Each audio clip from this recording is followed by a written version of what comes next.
In this clip, we're going to talk about the proper service procedure for removing and reinstalling your vehicle's radiator.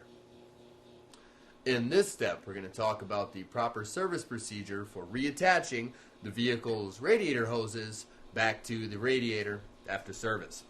I'm going to take my upper hose here first. It's the easy one. I'm going to make sure that the contour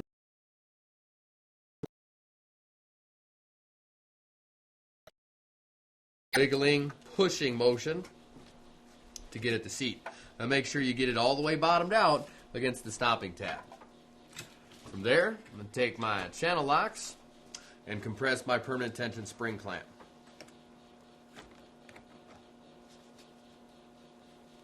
Just like so. I'm going to wiggle it up onto the nipple, get one more grip on it, and slip it into place. Now you can see on the hose there's a pattern right here. That's where that clamp's been its whole life, and it really likes being there. So we're going to take and put that clamp exactly back where it came off of. Just like so. That's the proper procedure for installing your upper radiator hose. What I'm going to do is the same method on the lower radiator hose. I'm just going to slip it up onto the port.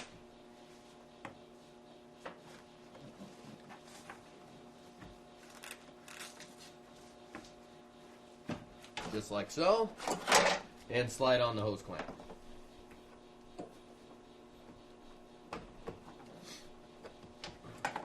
Get one more grip on it.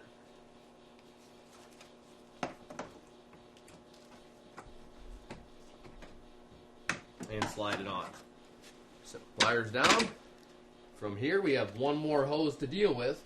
We're going to take and reinstall our overflow hose. That goes right on the nipple on the radiator. Right like so. Most of these hoses do not have a clamp on them, being that they carry overflow fluid under extremely low pressure. If yours does happen to have a clamp on it, make sure to put it back in the right position. That is the proper service procedure for reattaching your vehicle's radiator hoses to the radiator.